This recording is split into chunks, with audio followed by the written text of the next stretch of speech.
Bonjour à tous, désolé pour le retard, j'étais malade pendant une semaine, j'ai pas pu enregistrer la vidéo à temps, pourtant j'avais vu le film la semaine dernière.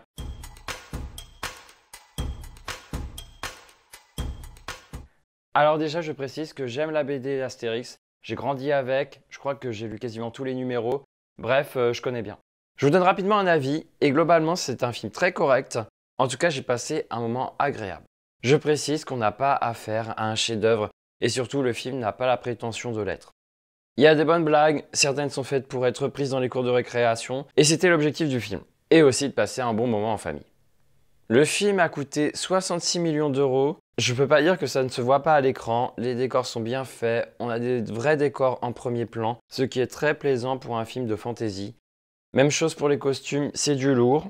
Il y a quelques effets numériques qui sont en deçà, mais le film se repose surtout sur de vrais décors. Bref, c'est joli. C'est bien étalonné, bien cadré, j'ai pas beaucoup de griefs de ce côté-là. Après, il y avait le salaire des acteurs qui devait aussi être très important, et je pense que c'est pour ça que ça a augmenté vraiment le coût du film.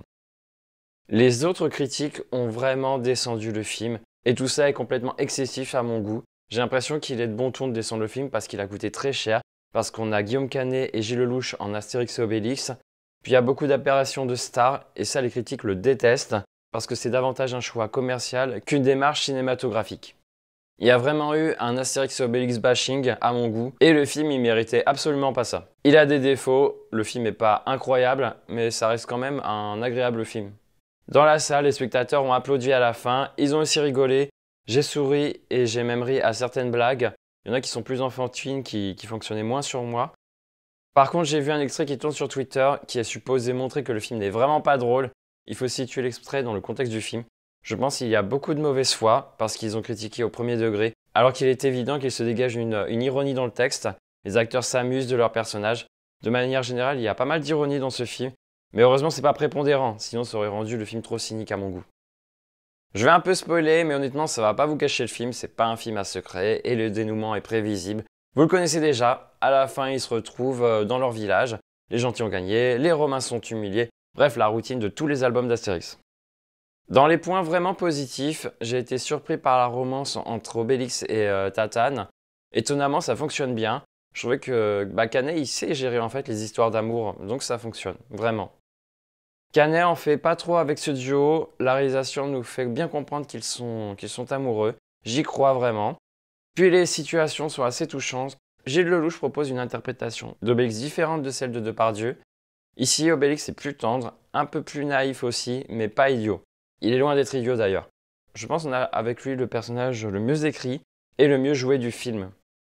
Il s'agit d'un film à sketch, ce qui veut dire que le film est une succession de scènes dans peu de lieux qui sont construits comme des lieux clos et étroits, ce qui est renforcé par le cadrage avec de nombreux plans poitrine.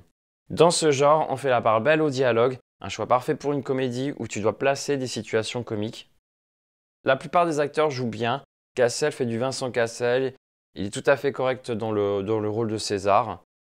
Canet se débrouille bien aussi. Bref, les seuls acteurs qui sont vraiment mauvais, je dirais, c'est Julie Chen, alors la pauvre, qui joue la princesse Fui et l'impératrice. Alors c'est l'un des premiers rôles de la jeune actrice. Elle récite plutôt son texte, elle donne pas assez d'émotion dans sa voix, ni de jeu. J'ai pas trouvé ça non plus dramatique, elle a peu de dialogue et son personnage n'est pas vraiment développé. Après, l'histoire est hyper classique, comme j'ai dit, pour un Astérix, on a une aventure dans un autre pays. La résolution du problème est prévisible. Le troisième personnage principal, parce qu'il y a toujours un troisième personnage principal, on va dire, dans les BD d'Astérix, est ici joué par Jonathan Cohen, qui se débrouille très bien dans le rôle. Il y a une vraie alchimie entre lui et les deux Gaulois. Il a aussi quelques passages assez drôles. Dans le moins concernant l'humour, j'ai noté les passages avec Ramzy. D'ailleurs, les gens riaient moins dans la salle lorsqu'il était à l'écran.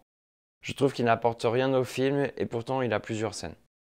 C'est pas qu'un film d'humour, il y a quand même des réflexions qui sont assez intéressantes, surtout autour du personnage d'Astérix. Il se sent faible et jugé comme faible dans le regard des autres sans la potion magique, mais il finit par accepter sa situation à cause du pouvoir de l'amitié. Concrètement, c'est ça. Canet fait un bon Astérix dans l'ensemble, même si le personnage est un peu en retrait par rapport à la BD, il remplit moins son rôle de personnage malin. Bref, en résumé, le film déjà il marche bien au cinéma et je trouve que c'est mérité parce qu'il est plutôt bien. Et je vous conseille d'aller le voir au cinéma et d'aller le voir en famille. Voilà, c'est tout pour aujourd'hui. Je vous remercie d'avoir suivi cette vidéo. N'hésitez pas à liker, à commander et surtout à vous abonner parce que ça aide vraiment la chaîne et à mon référencement. Et je vous dis à très bientôt pour une nouvelle vidéo. À bientôt!